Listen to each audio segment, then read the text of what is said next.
주시는 하나님의 말씀, 빌립보서 2장 5절부터 11절까지의 말씀입니다.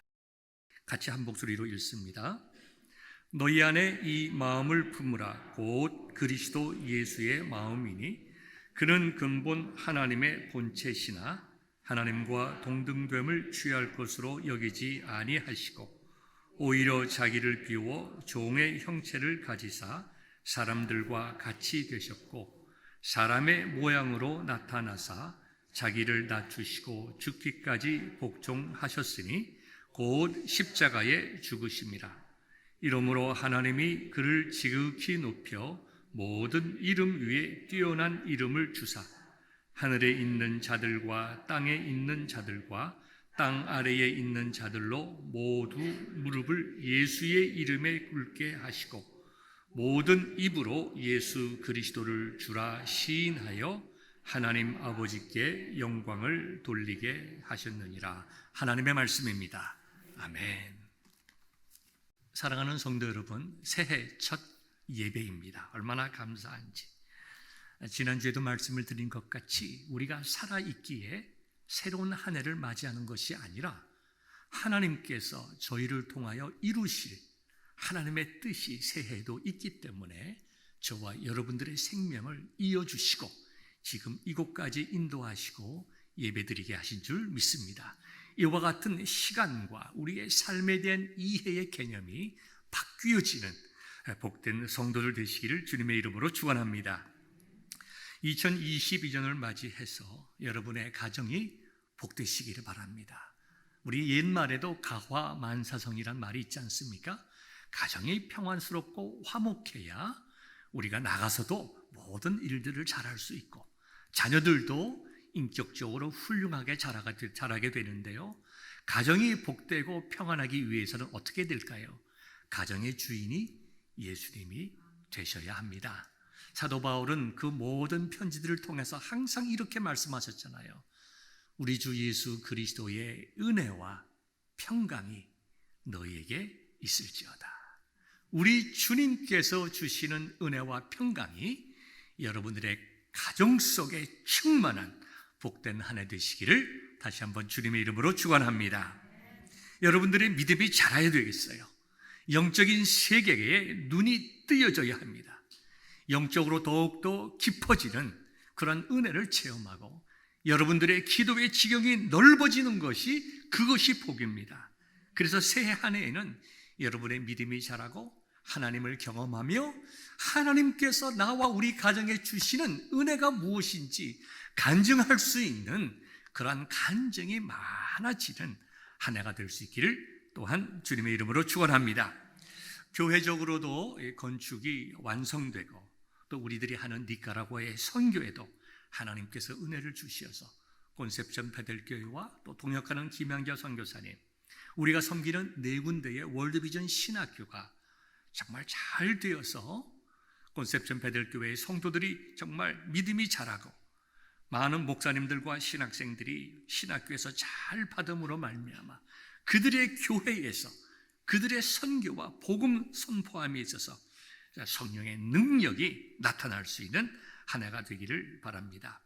우리들의 마음속에는 항상 행복한 가정을 꿈꾸고 있습니다. 복된 가정, 기쁨이 넘치는 가정. 우리들이 자녀를 생각을 하더라도 우리들의 자녀들이 참 믿음의 가정을 이루고 하나님의 뜻을 따라 순종하며 살아가야 할 텐데 늘 우리는 복된 가정을 꿈꾸며 또 동시에 행복한 교회를 꿈꿉니다. 정말 좋은 교회에 다녔으면 좋겠다.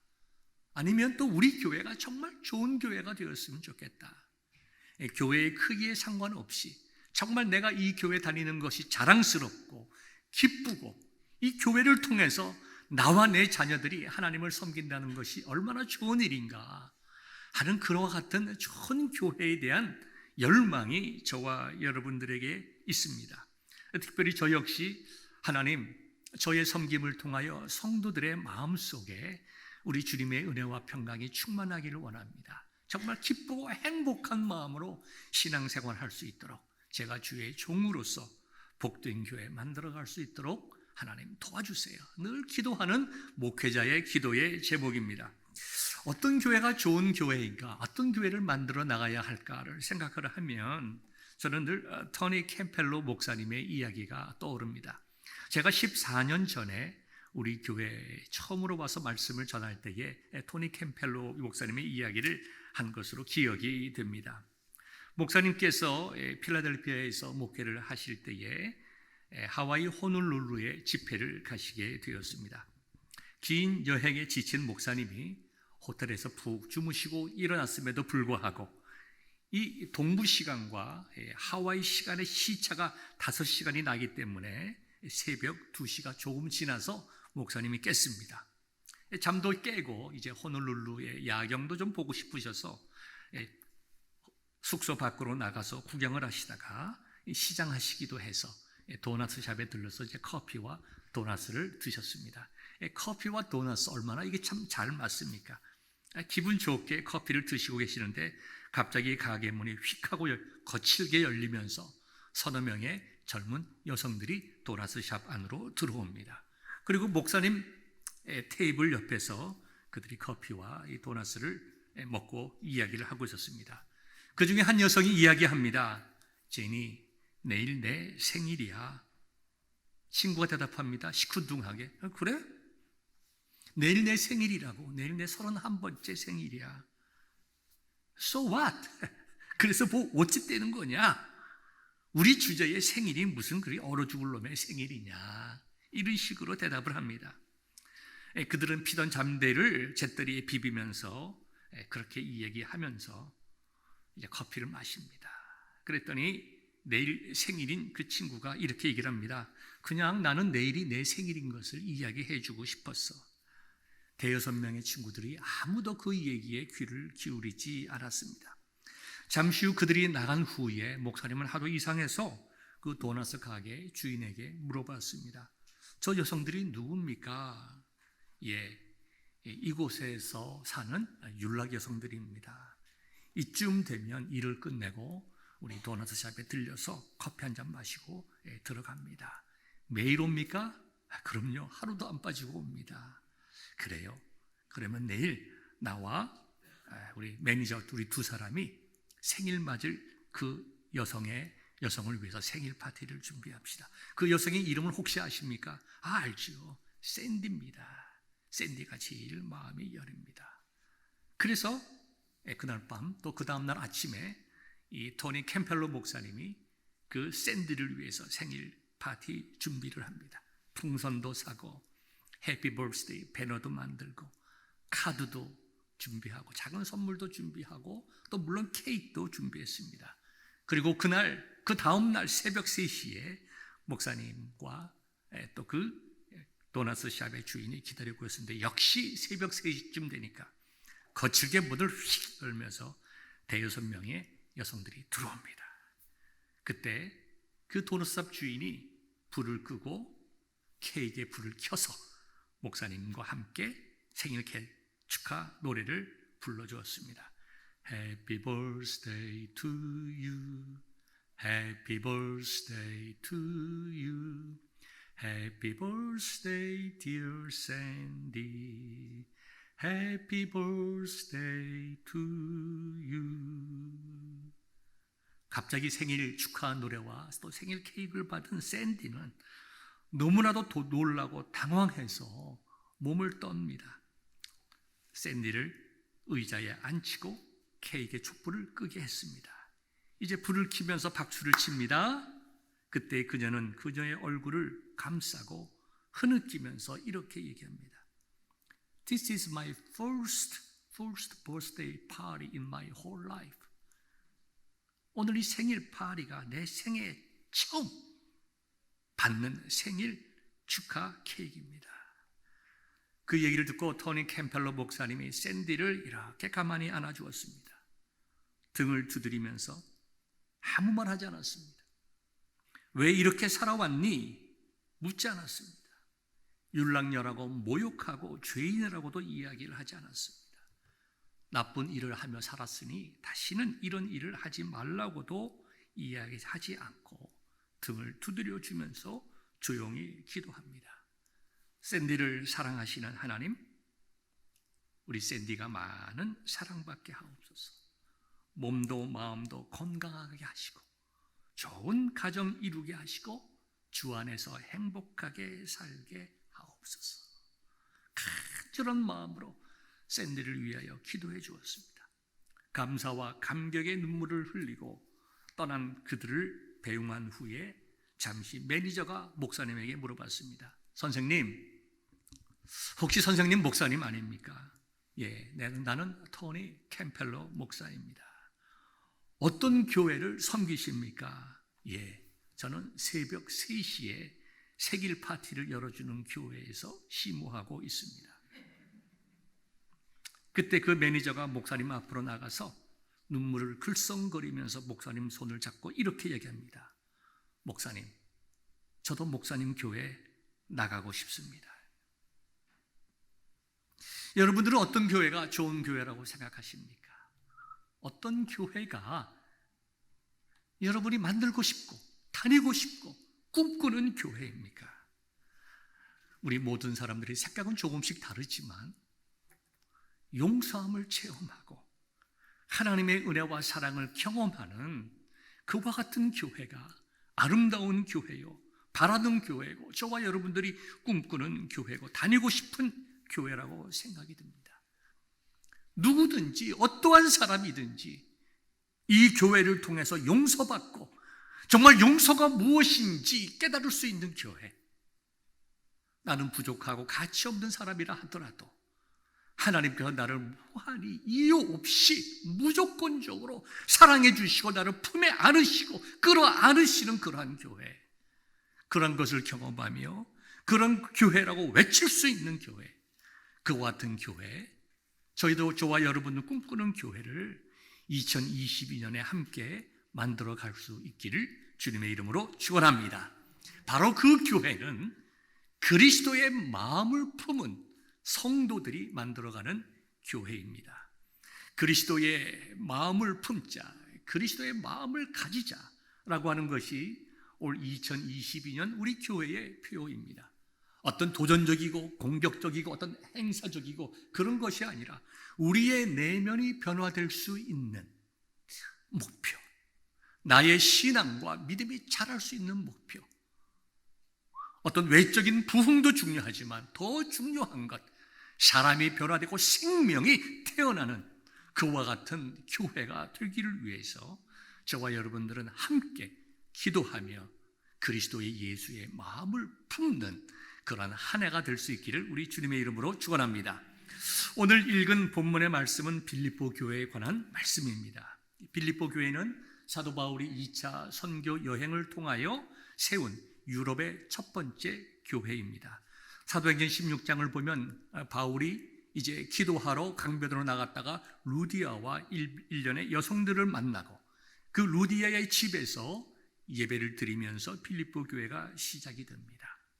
루디아와 또 귀신 들렸던 젊은 여성, 그리고 사도 바울이 이유 없이 고통당했던 빌립보 감옥의 간수와 그 가족들, 소수의 인원으로 이 교회가 시작되었지만 이 교회는 사도 바울이 특별히 사랑했던 교회입니다.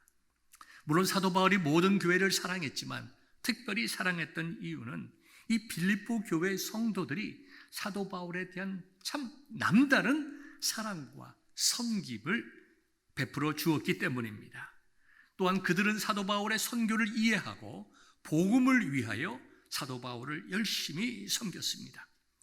고린도후서 8장 1절과 2절을 보면 이 빌립보 교회의 성도들이 그렇게 여유 있는 성도들이 아니었다는 것을 우리가 알 수 있습니다. 그들은 가난했지만 수차례에 걸쳐서 복음을 전하는 사도 바울의 궁핍함을 도왔다고, 그 사도 바울을 위해서 헌물을 보냈다고 말씀하고 있습니다. 빌립보서 4장 1절의 말씀에 보면 그 빌립보 교회 성도들에 대한 사도 바울의 마음이 아름답게 표현되어 있는데요, 이렇게 표현되어 있습니다. 나의 사랑하고 사모하는 형제들, 나의 기쁨이요 면류관인 사랑하는 자들아. 얼마나 놀라운 말씀입니까? 만약에 제가 여러분들을 향하여 여러분들은 나의 면류관입니다, 여러분들은 내 섬김의 열매들입니다, 내가 여러분들을 생각할 때마다 너무나 마음이 기쁘고 감사합니다. 제가 여러분들을 바라보며 그렇게 말할 수 있다고 하면 저 역시 행복한 사람이지만 여러분들이 얼마나 귀하고 주님 안에서 가치 있고 아름다운 성도들이 되겠습니까? 이와 같이 빌립보 교회의 성도들은 사도 바울이 볼 때에 너무나 아름답고 귀하고 복된 성도들이었습니다. 그들은 말씀 가운데 바로 서 있었습니다. 그들은 정말 구원에 대한 확신도 가지고 선교에 대한 비전도 가지고 열심히 복음을 위하여 살아가는 사람들이었습니다. 그럼에도 불구하고 사도 바울은 이 교회에 대해서 귀하고 정말 중요한 권면의 말씀을 주는데요. 그것이 무엇인가 하니까 주 안에 서라. 4장 1절의 말씀입니다. 나의 사랑하고 사모하는 형제들, 나의 기쁨이여 면류관인 사랑하는 자들아, 주 안에 서라. 이렇게 귀한 성도들이 주 안에 서라고 했을 때에 그게 어떤 말씀일까요? 여기 서다라고 하는 것은 군사적인 용어입니다. 전투에 있어서 적군들이 몰려올 때에도 피하지 아니하고 두려워하지 아니하고 도망가지 아니하고 자기가 마땅히 서 있어야 될 자리에 생명을 내어놓고 굳게 서 있는 것을 말하고 있습니다. 그렇기 때문에 사도 바울이 빌립보 교회 성도들을 향하여 주 안에 서라라고 하는 것은 바울이 그들에게 증거한 믿음의 삶을 살아내라는 것입니다. 복음을 받은 대로 복음적인 삶을 살아내라는 것입니다. 아무리 어려운 일이 있다 하더라도, 아무리 고난스러운 일이 있다 하더라도 그것을 극복하고 앞에 있는 도전과 싸워서 영적으로 승리하라. 어려운 상황이 무엇일까요? 빌립보 교회 성도들이 당면한 어려운 상황이 무엇이었냐 하면 물론 외적인 어려움도 있습니다. 예수님을 믿기 때문에 그 사회적으로 받는 고난도 있었습니다. 경제적인 압박도 있었습니다. 그러나 사도 바울이 오늘 2장에 있는 말씀의 배경으로 들어가면 좀 독특한 이유를 가지고 말씀하고 있는데 그것은 내적인 갈등을 치유하고 극복하라는 말입니다. 그러면서 너희 안에 이 마음을 품으라. 곧 그리스도 예수의 마음이니. 이렇게 말씀하시면서 빌립보 훌륭한 교회였지만은 그들 속에는 연약한 점, 그들 속에 있는 갈등들의 문제를 해결하기 위하여 굳건히 서고 그 굳건히 서기 위해서 너희 안에 그리스도의 마음을 품으라. 이렇게 말씀하신 것입니다. 이것은 단순하게 1차적으로는 여러 가지 갈등을 극복하는 것이 되기도 하지만 더 적극적이고 구체적으로 바울의 마음속으로 들어간다고 하면 복음을 위하여 살아가고 세상을 향하여 복음을 증거하기 위하여 일어날 수 있는 모든 불필요한 것들, 비본질적인 것들, 가치가 크지 않은 것들을 다 뒤로 하고 복음 가운데, 믿음 가운데 굳건하게 서서 너희들을 향하여 맡기신 사명을 감당해 나가라. 이와 같이 말씀을 하시는 것입니다. 사도 바울은 내부적인 갈등을 설명하면서 특별히 두 사람의 이름을 이야기하고 있는데요. 유오디아와 순두계를 말하고 있습니다. 두 사람 다 여성들입니다. 이들은 4장 3절, 빌립보서 4장 3절에 보면 이들을 향한 바울의 표현이 있는데요. 멍에를 같이 한 자들이라고 얘기했습니다. 그러니까 유오디아와 순두계가 어떤 사람 여성들이었냐 하면 디모데처럼, 누가처럼, 루디아처럼 정말 함께 생명을 내어놓고 복음을 위하여 섬겼던 자들이다. 구원의 확신도 있었고 복음을 위하여 헌신한 사람이었고 바울을 사랑하고 사모했을 뿐만 아니라 바울의 기쁨이여 면류관이 되는 유오디아와 순두계였지만 그들 역시 우리와 동일한 연약한 죄인들이었기 때문에 무슨 이유인지 모르지만 구체적으로 어떠한 사항이 있었는지는 알지 못하지만 유오디아와 순두계 사이에 갈등이 있었다는 거예요. 그리고 이 갈등은 두 사람의 문제가 아니라 교회 전체의 문제로 커져나가고 교회가 하나 되어서 복음을 위하여 전진해 나가는데 큰 장애물이 되었던 것이 분명합니다. 그래서 사도 바울은 빌립보 교회가 복음 안에 굳건히 서고 복음을 위하여 힘있게 전진하기 위해서 내부적인 문제들, 인간적인 갈등들, 특별히 나와 너의 관계에 있어서 비본질적인 것으로 마음이 맞지 않았던 것들을 이제는 해결해 버려라. 그리고 그 구체적인 방법이 무엇인가? 그리스도의 마음을 가지라. 사랑하는 성도 여러분, 우리 교회는 유오디아와 순디게와 같은 그러한 갈등이 없습니다. 립서비스가 아니라 제가 14년 이 교회에서 목회하면서 저는 특별히 유오디아와 순디게와 같은 갈등을 우리 여성들 사이에서 본 적이 없습니다. 너무나 감사하고 기쁜 일입니다. 이와 같은 교회의 전통을 잘 이어갈 수 있기를 바랍니다.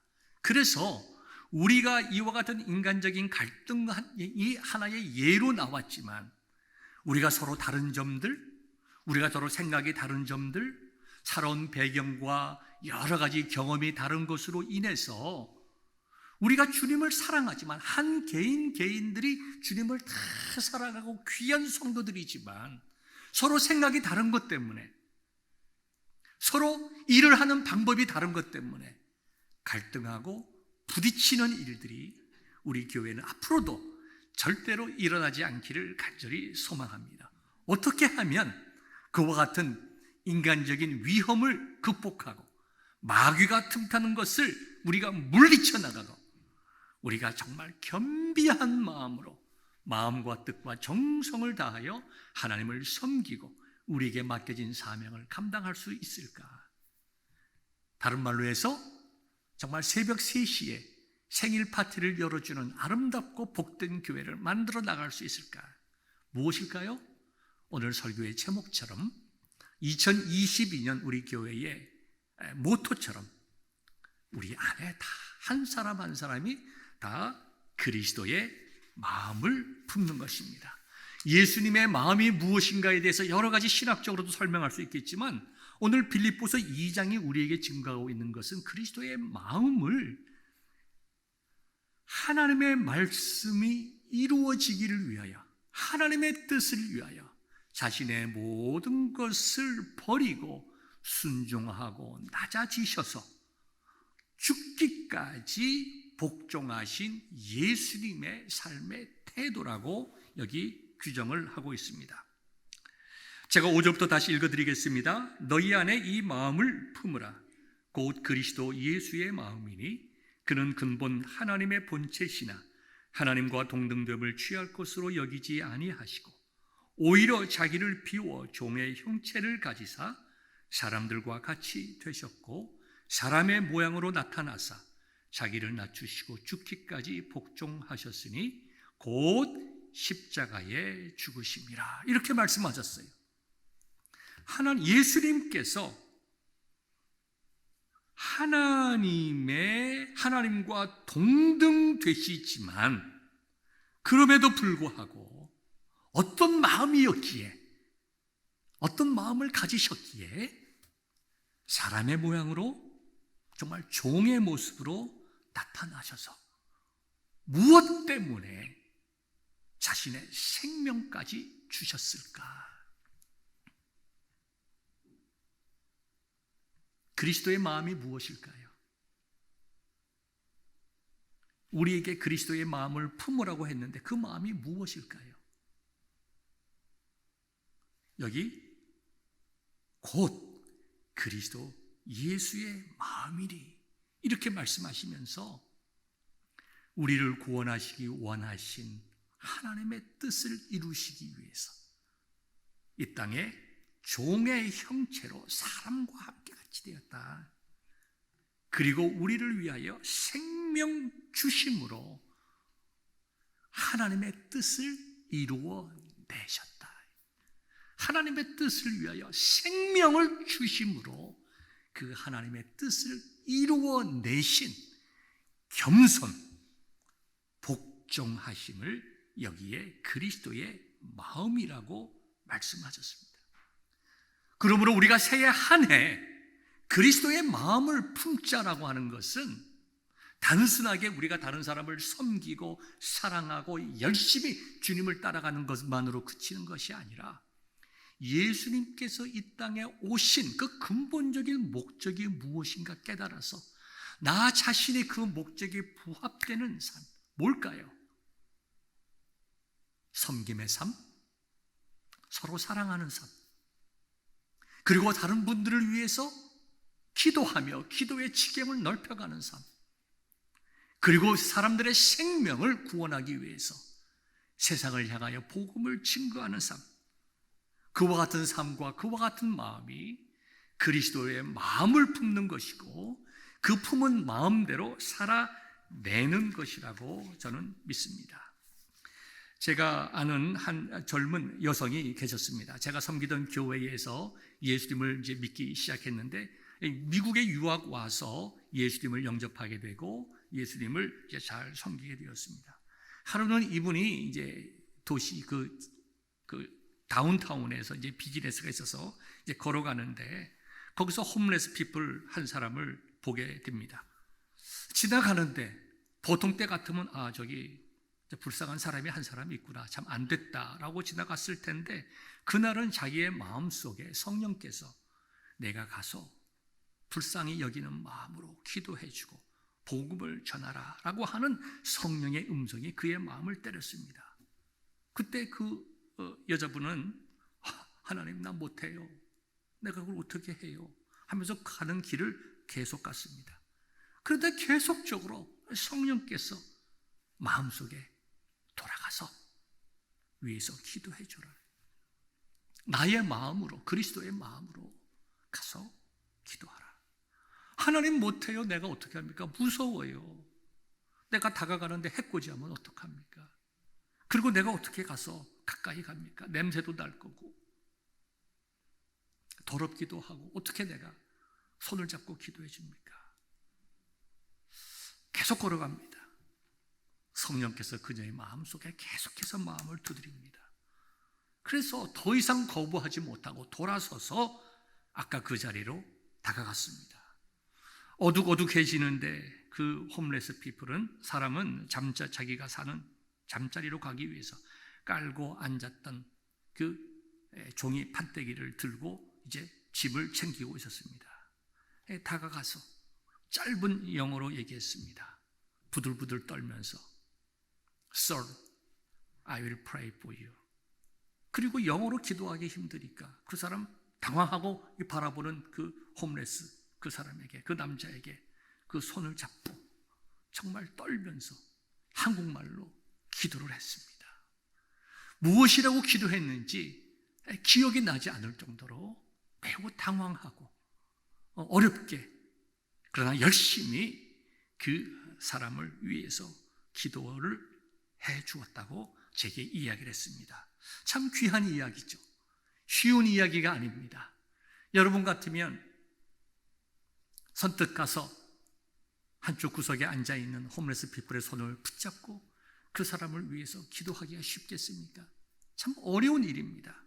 그런데요, 그러한 귀한 일을 했다고 하는 그 정말 젊은 여자의 그 행동보다 저를 더 감동시켰던 것은 그 이야기를 나눌 때 그 젊은 여성분의 얼굴에 나타났던 그 기쁨, 그 감사함, 그 감격을 내가 보게 되었다는 것입니다.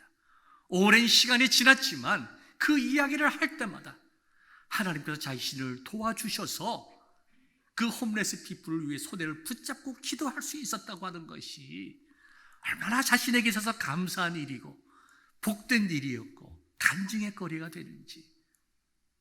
사랑하는 성도 여러분, 바로 그리스도의 마음입니다. 주님의 마음이에요. 주님의 마음 없이 우리가 어떻게 그렇게 할 수가 있겠습니까? 여러분들은 어떤 교회를 다니고 싶으십니까? 그리고 그 아름다운 교회를 위해서 내가 극복해야 될 것이 무엇입니까? 개인적으로 극복해야 될 문제들, 가정적으로 극복해야 될 문제들. 여기 보면 오늘 읽은 본문 2장 그 10절과 11절에 보면 예수님께서 정말 한 생명을 구원하기 위해서 가난하고 소외당한 사람들을 위로하고 용서하고 그들에게 복음을 전함으로 그 사람들을 생명을 구원하셨고, 그렇게 하셨을 때에 10절에 보니까 하늘에 있는 자들과 땅에 있는 자들과 땅 아래에 있는 자들로 모든 무릎을 예수의 이름에 꿇게 하시고 모든 입으로 예수 그리스도를 주라 시인하여 하나님 아버지께 영광을 돌리게 하셨느니라. 이렇게 말씀하셨어요. 우리가 그리스도의 마음으로 살아가고 우리가 그리스도의 마음으로 용서하고 용납하고 우리가 그리스도의 마음으로 세상을 향하여 복음을 증거할 때에 하나님의 영광이 드러나는 거예요. 정말 하나님의 은혜가 선포가 되는 거예요. 하나님의 살아계심을 우리가 경험하고 조금 전에 말씀드렸던 것과 같이 정말 무섭고 떨렸지만 인도하시는 성령님의 인도하심에 순종하고 복종하여 자기가 그 홈레스 피플의 손을 잡고 기도하였을 때에 자기 마음속에 뜨거운 감사와 감격과 은혜가 넘쳤던 것처럼 우리가 그리스도의 마음으로 이 땅을 살아나가게 되면 하나님께 영광이요 우리의 마음속에 큰 은혜와 위로가 넘칠 줄 믿습니다. 이와 같은 정말 성도의 삶, 이와 같은 믿음의 공동체를 이루어 나가는 복된 2022년 되기를 우리 주의 이름으로 축원합니다.